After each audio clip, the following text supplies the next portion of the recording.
SI kelas 3A6 dengan NIM 202100827. Di sini saya akan mempresentasikan tentang Human Resource Management atau sering disingkat dengan HRM. Sebelumnya saya akan menjelaskan apa itu HRM. HRM adalah suatu cara yang digunakan untuk mengatur sumber daya atau tenaga kerja yang ada dalam perusahaan. Sistem ini diciptakan untuk memaksimalkan setiap individu secara efektif untuk mencapai tujuan bersama. Saya akan menyebutkan beberapa tren HRM dari 2021 sampai 2022. Yang pertama ada Artificial Intelligence, yang kedua ada Data Driven, yang ketiga ada RPA dan VR, yang keempat ada Chatbot, dan yang kelima ada Gig Economy. Nah, saya akan menjelaskan salah satu dari beberapa tren tadi, yaitu Artificial Intelligence. Artificial Intelligence adalah suatu pengetahuan komputer yang menekankan pada pembuatan mesin pintar dan nantinya mampu bekerja dan juga bereaksi seperti manusia. Mesin ini bisa memahami bahasa manusia secara natural dan juga bisa mengenali wajah manusia.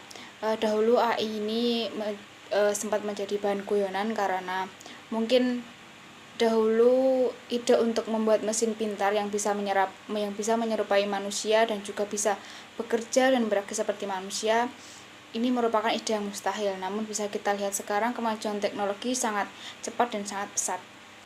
AI ini bertujuan untuk bisa membantu pekerjaan manusia, seperti contohnya sistem atau program buatan manusia, yaitu misalnya robot yang ada di supermarket yang bisa melayani dan juga berbicara layaknya manusia.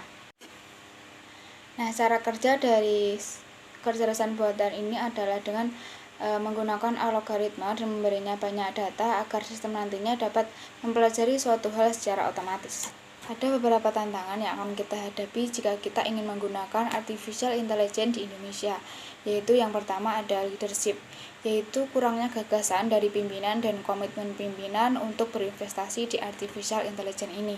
Dan yang kedua ada skill, yaitu kurangnya keterampilan, sumber daya, dan program pelatihan yang berkelanjutan.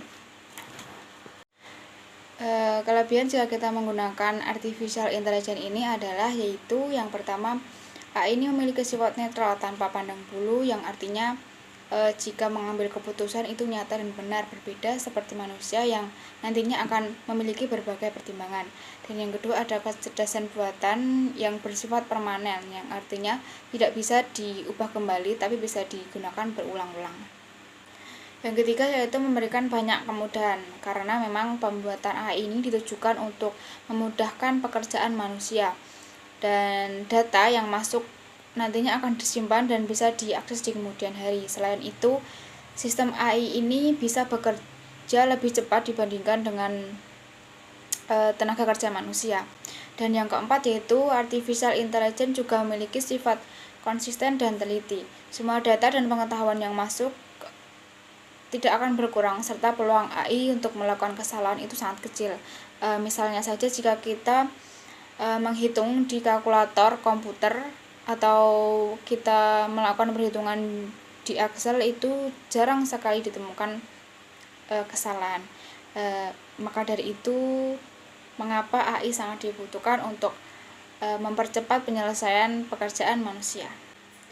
Kelemahannya jika kita menggunakan sistem Artificial Intelligence ini adalah yang pertama, untuk membuat teknologi yang menggunakan sistem AI ini memerlukan kos atau biaya yang tinggi. Karena adanya kompleksitas mesin yang mendukung AI sangat masuk akal jika mesin yang digerakkan oleh sistem AI terbilang cukup mahal. Selain itu dibutuhkan banyak sumber daya serta waktu pembuatan yang cukup lama karena proses yang teliti ini membuat AI menjadi mahal. Dan yang kedua memperkecil lapangan kerja, karena semua pekerjaan bisa dilakukan dengan adanya Artificial Intelligence. Dengan memiliki teknologi AI ini, sebuah perusahaan rela membayar besar di awal dibandingkan harus membayar gaji karyawan setiap bulannya. Maka dari itu sistem AI ini juga dapat meningkatkan pengangguran. Yang ketiga, tidak memiliki kreativitas. AI hanya akan melakukan tugas-tugas yang sebelumnya sudah diatur oleh manusia dan direncanakan oleh manusia. Dan jika nantinya kita ingin membuat sebuah perubahan baru atau inovasi, kita harus mengatur ulang kembali mesin ini. Karena AI tidak memiliki perasaan dan juga tidak memiliki kreativitas. Yang keempat, tidak tahu etika, artificial intelligence memang dapat membantu organisasi atau perusahaan dalam hal mengefektifkan waktu kerja yang dibutuhkan. Tetapi pekerjaan yang masih ada hubungannya dengan manusia tentunya harus memiliki etika, agar pekerjaan dan hubungan antara manusia bisa berjalan dengan baik.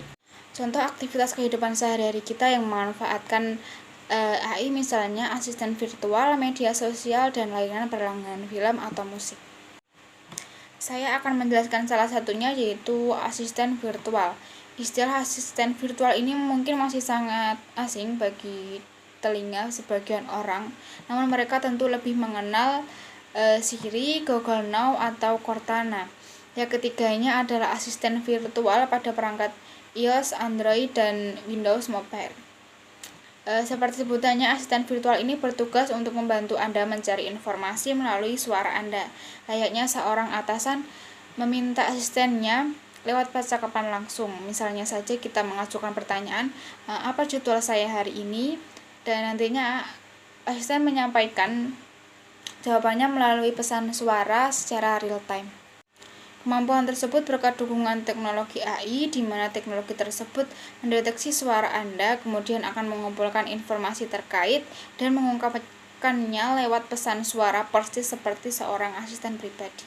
Kemampuan tersebut berkat adanya teknologi artificial intelligence, di mana teknologi tersebut mendeteksi suara Anda, kemudian akan mengumpulkan informasi terkait dan mengungkapkannya lewat pesan suara persis seperti seorang asisten pribadi.